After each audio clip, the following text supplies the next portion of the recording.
Բաքվի հիստերիան և էթնիկ զտումը, Թուրքիայի ներքին ճգնաժամն ու ահաբեկչական տենդը։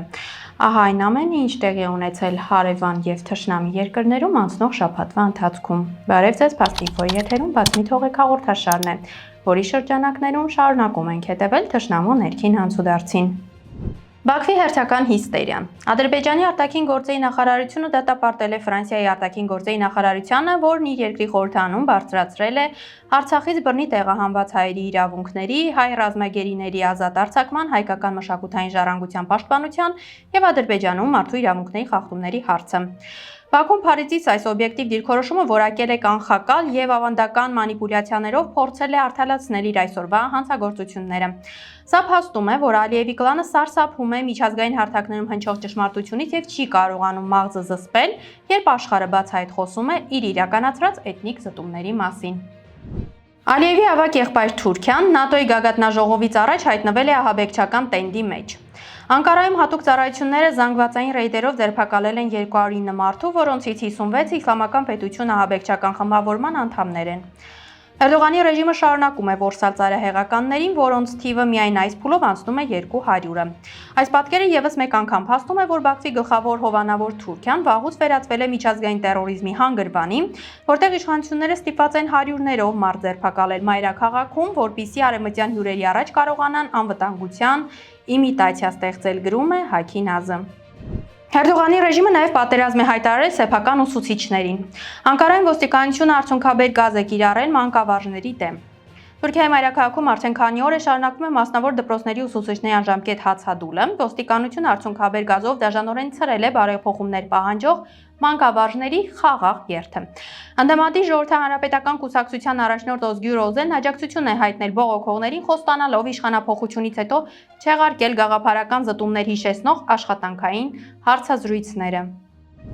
Բաքվի բռնապետական ռեժիմն էլ շարունակում է լռեցնել էթնիկ փոքրամասնություններին։ Ադրբեջանում ընթանում է թալիշ ակտիվիստ Քամալ Իսաևի հերթական շոու դատավարությունը։ Նրա միակ հանցանքը սեփական յութուբյան ալիքով Ալիևի էթնիկ դիսկրիմինացիոն քաղաքականությունը քննադատելն է եղել։ Ալիևի գրպանային դատախազներն այնքան են սնանկացել, որ որպես պետական դավաճանության ապացույց դատարանում մեջբերում են WhatsApp-ի կատակային նամակագրությունները։ Ռուսաստանի քաղաքացի հանդիսացող Իսաևին անցած տարի Թուրքիայից ապօրինի հանձնել էին Բաքվին, իսկ այսօր նրան դատում են շինծու ու զրպարտիչ հոդվածներով։ Սա Ադրբեջանի էթնիկ ֆաշիզմի հերթական ապացույցն է։ Ալիևի սահմանած ճակերտավոր արդարադատությամբ սեփական իրավունքների մասին խոսող յուրաքանչյուր թալիշ կամ լեզգի ավտոմատ դառնում է պետական թշնամի, գրում է Թալիշկե Նովոստի թելեգրամյան ալիքը։ Նույն Թալիշկե Նովոստի թելեգրամյան ալիքի փոխանցմամբ Ալիևի ռեժիմը բացահայտ ահաբեկչական մեթոդներով Ռուսաստանի տարածքից պատանդ է վերցրել հերթական քննադատին։ Ադրբեջանական հատուկ ծառայությունները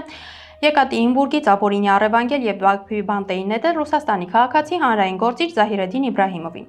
Նրա դեմ այժմ շինծու դատավարություն է ընթանում։ Իբրահիմովի միակ հանցանքն այն է, որ նա տարիներ շարունակ բացահայտ մերկացրել է Ալիևի բռնապետությունը եւ բարձրաձայնել Ադրբեջանում ազգային փոքրամասնությունների իրավունքների տոտալ ոտնահարման մասին։ Քանի որ Բաքուն սարսափում է իր էթնիկ ֆաշիզմի բացահայտումից, Իբրահիմովին բանտից ազատելու հնարավորությունները նույնիսկ քաղաքացիների փոխանակման համատեքստում դժվար հասանելի են թվում։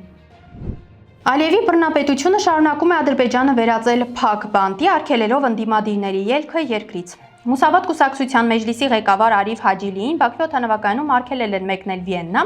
որտեղ նա պետք է մասնակցեր տարածաշրջանային խնդիրներին նվիրված համաժողովի։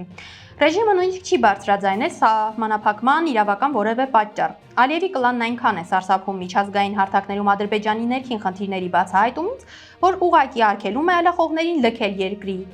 սահմանները, թույլ տալով, որ դրսում խոսեն միայն իր գրպանային պատգամավորները, հայտնում են կուսակցությունից։ Թուրանսկի Էքսպրես թելեգրամյան ալիքի փոխանցմամբ Ալիևը գնում է Ռուսաստանի հետ հարաբերությունների բացահայտ սրման։ Բաքվում դատապարտվել են Ռուսաստանի 8 քաղաքացիներ։ Բաքվի դատարանը Իրանից թմրանյութերի տարանցման եւ կիբերխարդախության մեղադրանքով ՌԴ քաղաքացիներից 4-ին դատապարտել է 4, իսկ մյուս 4-ին 3 տարվա ազատազրկման։ Այս պատժաչափերը եւս մեկ անգամ ի ցույց են դնում Ալիևի ռեժիմի երկակի ստանդարտները։ Ակնհայտ է, որ Ալիևը շարունակում է միտումնավոր պոկել Ադրբեջանը Ռուսաստանից, հարցն այն է, արդյոք Մոսկվան կդադարեցնի անպտուղ կոմպրոմիսները, որոնք Բաքուն ընկալում է բացառապես որպես թուլության դրսևորում։ Ալիևի կլանը փորձում է մենաշնորհել Ադրբեջանի ստվերային միլիարդները խստացնելով մոլախաղերի պատիժները։ Ադրբեջանի խորհրդային օրենք է ընդունում, որով օնլայն հարթակներում մոլախաղեր կազմակերպողներին սպառնում է մինչև 5, իսկ կրկնակի խախտման դեպքում մինչև 8 տարվա բանտարկություն։ Այս բարեպաշտական քայլն իրականում հերթական կեղծիքն է։ Մինչ հասարակ քաղաքացիներին սպառնում են տարիների բանտարկությամբ, Ադրբեջանի խոշորագույն խաղատներն ու միլիարդավոր դոլարների հասնող օնլայն բիզնեսը վերահսկվում են անձամբ Ալիևի ընտանիքի կողմից։ Օրենքի իրական նպատակը ոչ թե մոլախաղերի դեմ պայքարն է, այլ դաշտի վերջնական զտումը, որպեսզի ոչ մի կոպեկ դուրս չգա բռնապետական կլանի գրպանից, գրում է Հայքի Նազը։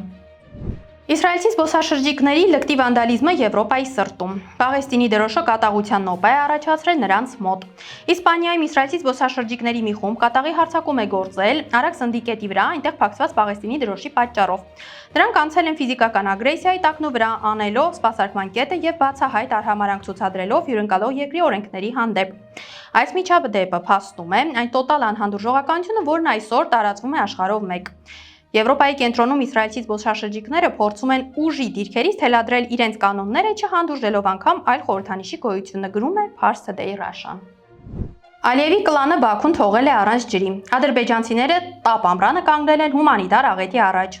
Ադրբեջանի ջրային ռեսուրսների պետական գործակալությունը պաշտոնապես հայտարարել է, որ սեզոնի փոփոխության եւ իբրև իրականացվող արդիականացման աշխատանքների պատճառով երկրում ժամանակավորապես կրճատվել են ջրամատակարարման ծավալները։